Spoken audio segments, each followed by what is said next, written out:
Bom dia, Vera. Pois é, ontem teve uma sessão longa, né, cheia aí de acontecimentos e a gente vê que essa questão da repartição dos recursos do pré-sal, que vai começar a ser analisada, essa admissibilidade lá na CCJ, acabou tomando bastante do tempo também dos deputados em plenário. Embora tenha havido bastante votações, as medidas provisórias, ainda ficam alguns itens na pauta. A gente tem aí questões sobre, por exemplo, o projeto que trata do imposto sobre serviços de qualquer natureza, né, o ISS, como que pode ser essa nova repartição dele, deixar de ser cobrada na sede da empresa e sim lá onde o serviço é de fato executado, é um dos temas que ficam para o plenário de hoje, lembrando que tem também Congresso Nacional ao longo do dia. A gente vai começar então a conversar agora com os deputados que estão aqui com a gente, o deputado Coronel Armando, que é do PSL de Santa Catarina, vice-líder do partido, e também o de Santa Catarina, deputado? Sim, vice-líder do governo.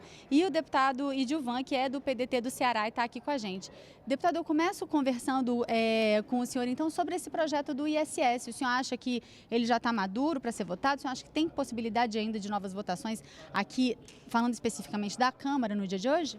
Olha, eu acredito que sim, eu acho que ele é maduro, já foi discutido há 2 semanas atrás nós conversamos aqui sobre esse tema, há um consenso, acho que é justo que onde é feito o consumo, onde é realizado o serviço, tem que ser ali que fique o imposto. Pode até ter uma demanda para a sede da empresa, mas nós estamos falando de cartões de crédito, de diversos serviços prestados, que não ficam no município, mas que tem a responsabilidade de dar uma estrutura para isso. Então acho que é maduro, há um consenso nisso e eu acho que está na hora de votar para que o Congresso possa definir melhor essa situação. Deputado Edilvan, qual que é a opinião do senhor sobre esse projeto? Olha, o nosso modelo de tributação ele é muito concentrador na União. Então, nesse momento, dar um alívio para os municípios é importante. Eu acho que já tem um acordo sendo construído. É importante votar essa matéria. Eu acho que os municípios estão precisando de recurso, estão no sufoco grande, tanto o Estado como o município. Então, é importante que a gente avance nessa pauta.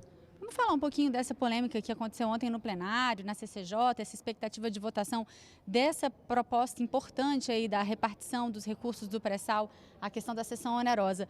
Como é que o senhor acha que isso deve acontecer? O senhor acha que dá tempo de votar isso, essa repartição, antes instalar a comissão especial, tudo isso, antes aí da realização do leilão no dia 6 de novembro? O presidente Rodrigo Maia ontem mostrou alguma preocupação em relação a isso, inclusive na questão do Supremo Tribunal Federal, como é que vai julgar. E eu acho que está faltando um diálogo maior entre Câmara e Senado, foi o que eu percebi. Eu acho que esse processo ele sofreu prejuízo em função disso.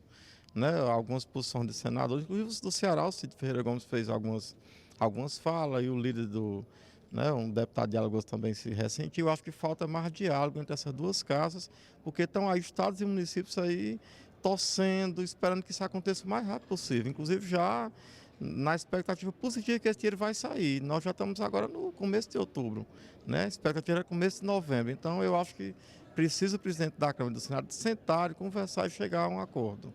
Com uma comissão especial que precisa funcionar pela frente, deputado. Olha, eu acho que sim, a cessão onerosa é um ponto importante para o governo, vai nos trazer mais de 100 bilhões de recursos e isso vai poder ser distribuído para municípios, para os estados. Então, não havendo esse acordo, vai haver um grande prejuízo no leilão. E nós trabalhamos esse ano já com uma meta de divulgação. Então, acho que sim, vai chegar a um consenso. É natural que haja discordâncias no início de um processo, mas quando se aproxima do final, há um acordo para que o Brasil não venha a perder. Se não houver esse acordo, quem vai perder é o Brasil e não aquela opinião contrária ao processo. Vamos falar um pouquinho da sessão do Congresso, que acontece hoje também.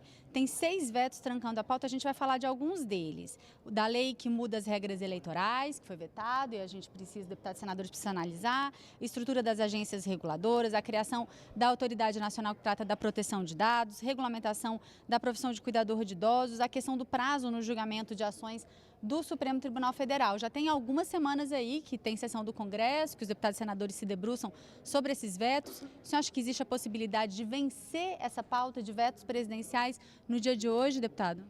Eu acho importante. Semana passada foi feito um esforço, mas infelizmente a sessão caiu. Mas isso aí tranca as outras pautas, eu acho que é importante. E especialmente essa questão de regra eleitoral, até porque elas vão valer pela eleição do próximo ano. Então tem um prazo, então isso deve acontecer hoje.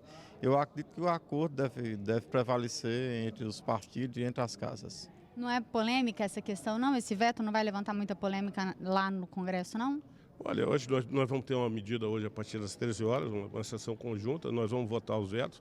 Eu acho que há uma responsabilidade conjunta, as regras eleitorais têm que estar definidas até 4 de outubro, sexta-feira, então nós estamos no dia 2, eu acredito que sim, vai ser votado, vai ter uma decisão que favoreça a todo mundo. É uma situação polêmica realmente, o fundo eleitoral, mas tem que ser definido isso de forma que dê tranquilidade para se preparar as eleições do ano que vem. Então acho que vai ser votado e os demais também. São poucos vetos, são somente 6. Eu acho que há clima para isso, é um consenso. O voto da reforma da Previdência ontem no Senado já andou, parou um pouco, mas andou, já teve uma primeira votação, faltam destaques.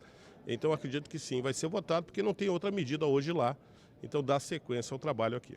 A questão do fundo eleitoral está constando também, talvez um dos itens mais polêmicos da Lei de Diretrizes Orçamentárias, que pode ser analisada na sequência, na sessão do Congresso, caso os 6 vetos sejam vencidos, porque a CMO colocou aí um recurso maior para essa questão desse fundo. O que o senhor acha que deve acontecer? O senhor acha que pode mudar o que foi aprovado na CMO? Olha, essa questão não tem consenso dentro dos partidos. Por exemplo, o PDT, ele fechando questão para que aumente esse valor, eu voto contrário. Eu acho que isso é muito a posição individual do parlamentar. Eu já me posicionei várias vezes, sou contrário ao aumento do fundo partidário. Eu acho que a gente tem que gastar cada vez menos em campanha eleitoral. Então, assim, é uma questão que ela é muito polêmica e não tem consenso nem entre os partidos, nem entre membros do mesmo partido. Deputado Coronel Armando, o que deve acontecer? E também a questão do salário mínimo, que foi reajustado pela LDO sem ganho real, né? Só a partir da inflação. Você acha que isso pode levantar polêmica também lá no Congresso? Eu acho que sim, tanto fundo eleitoral, que também sou contra, a gente sabe que nós temos uma escassez de recursos muito grande, tem que se priorizar o que é mais importante para o país, e aumentar fundo eleitoral com certeza não é nesse momento. E claro que é um combate à corrupção de uma forma, combate à corrupção que grazava por outras formas, mas não é o momento de se mexer nisso, acredito que deva até reduzir. Com relação à parte que você falou anteriormente, eu acho também que sou a favor de uma maior discussão desse tema, porque ele é importante e nós não temos aí ainda uma situação definida sobre ele. Deputado, o senhor comentou também que hoje pode ser apresentado o relatório lá da comissão especial que está analisando a questão da reforma da Previdência dos militares. O senhor tem informação sobre isso? Não, eu sei que o deputado Vinícius Carvalho vai apresentar o seu relatório hoje. Ele se fechou nesse relatório, é o sistema de proteção social dos militares. É um tema muito importante, junto com o sistema de proteção. Ele tem uma reestruturação da carreira militar e ela tem que ser vista porque é uma carreira bem defasada em relação às outras carreiras do Estado. Nós estamos aguardando esse relatório e a partir dali é natural que haja alguns comentários, alguém possa pedir vista do relatório, porque ele vai ser votado e tem que estar acompanhando aí a Previdência, a outra Previdência. Deputado Edilvan, o senhor destaca mais algum assunto? O senhor acha que a casa essa semana fica em torno dessa questão da sessão onerosa? Ainda avança mais alguma coisa no plenário? Você acha que tem mais algum outro tema que pode acabar surgindo essa semana ainda? Eu acho que essa questão orçamentária que está passando da hora. Nós já éramos para ter votado isso bem antes, né? Ainda no final do primeiro semestre. E o salário mínimo vem como um grande debate. Nós não vamos aceitar uma proposta que não traga ganho para o trabalhador, ganho real. O que aconteceu ao longo dos últimos anos. Então, essa proposta de orçamento, para mim, deve avançar, já está passando da hora, inclusive. Deputado Edilvan, deputado Coronel Armando, obrigada pela presença de vocês aqui com a gente. A gente volta, então, ao estúdio com a Vera.